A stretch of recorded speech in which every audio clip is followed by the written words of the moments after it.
LeBron James. We're going to talk about LeBron James in this video, and let's be completely honest about what's happening right now in 2026 in the NBA. So, LeBron James isn't looking for a team to build. He's searching the NBA for a puzzle that is exactly one piece away from being finished, and he wants to place himself in the center of that puzzle. Now, we have seen Kevin Durant do this when he joined the Warriors and got 73 wins. We've seen LeBron do this repeatedly. He went to Miami, he teamed up with Dwayne Wade and Chris Bosh, and then we're seeing it again now today. By this time, this is not a new concept in the NBA. And I know what the counter argument is, that it's player empowerment. Since when have millionaires needed to be empowered? So that argument about player empowerment doesn't stand with me, because these players are treating basketball like typical capitalists. And you may say, well, what's wrong with that? There's nothing wrong with it per se. That's the way the world is. That's the world we live in, right? But as a fan, it lacks my problem with it is not that I have an issue with Kevin Durant or LeBron James like being able to make their own decisions. You know, if they've earned their right in the NBA, where, you know, they're so good, they have such a legacy that they can basically go to any team they want, fine. But my problem is from a fan's perspective, where's the loyalty? And that's what I respect about LeBron James and Kobe Bryant. Even though they were much less likable players or people than LeBron James. LeBron James is a very nice man. He's a likable guy. But the way he's shipped around the NBA doesn't add to his legacy, in my opinion. So it's kind of like they just, you know, their players are a brand, and they search around for the easiest path to win the championship. They're ring chasing, and it is what it is. So, and I'm not arguing like teams should own players and they should be trapped in these bad organizations. For example, I really respect Giannis because he's always been loyal to Milwaukee. And you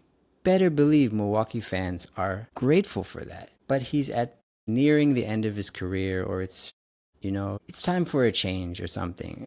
He doesn't see the future in Milwaukee, but he's repeatedly decided to stay there when he could have left like LeBron or Durant. Here's why I really don't like it, and why I think it turns so many basketball fans against it. And it's not because we're haters and we don't want players to be empowered.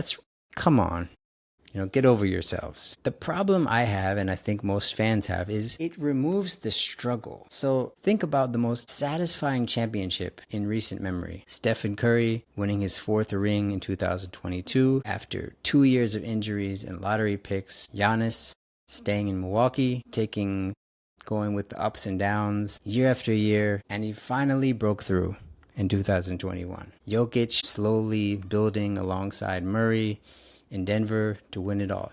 Never leaving, never asking for a trade, never complaining about the organization. Those championships mean something deeper because they were earned through adversity. The players and the cities suffered together, figured it out together, and they won together. Just like a family. You have ups and downs, and when you have your ups, it's much more enjoyable to celebrate with the people you were down with. So when LeBron and KD just say, I'll go to Miami, maybe I'll go to Philly, maybe I'll go back to Cleveland, let's see who has the best team. It just bypasses all of that. And this is what hurts their legacy. LeBron is the all-time leading scorer. He's the best all-around player we've ever seen. Kevin Durant, one of the most lethal offensive weapons we have ever seen. But when we look back at their careers, the narrative is always going to be broken because LeBron's rings are scattered in Miami, Cleveland, LA, and wherever he's planning to go next in 2026. KD, many view his at a giant asterisk because he joined a super team that didn't even need him to win, to be quite honest. So when you bounce around from contender to contender, you sacrifice the deep, enduring connection that players like Magic and Bird and Kobe and Steph have with their franchises. You become a hired asset, and a very historical,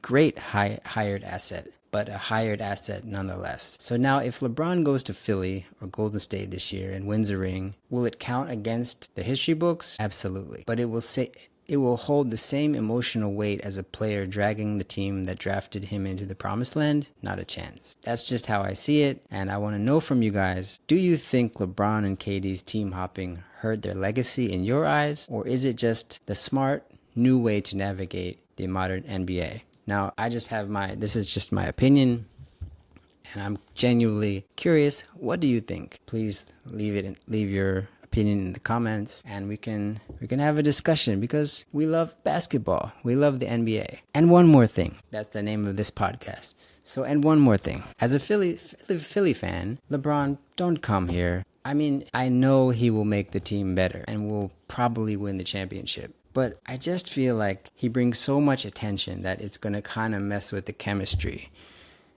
in an already complex team dynamic, adding Jaylen Brown with Embiid, and then you had LeBron. You got a lot of chefs in the kitchen, and Maxey and Edgecombe will be fine.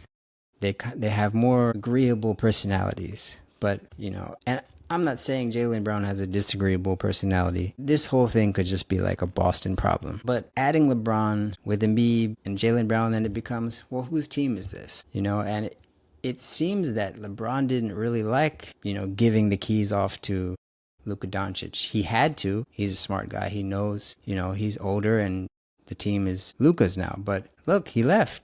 So I just don't respect it as much as, Jordan or Kobe just sticking with one team. And I don't know.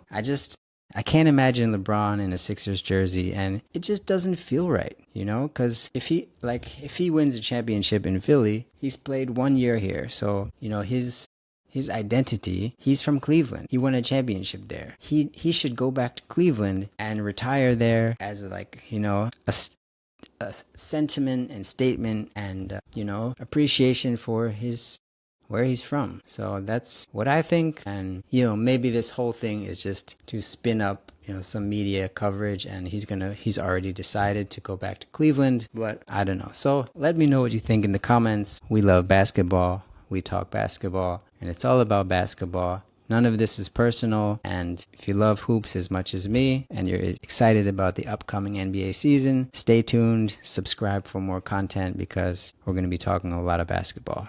And I may be live streaming soon, even live streaming while we're watching some games. I thought that would be a cool idea. And I plan to have guests, anyone who wants to talk basketball and have a, fun conversation. You're welcome to join. You're welcome to reach out. And that's the end of the show today. See you in the next video. Peace.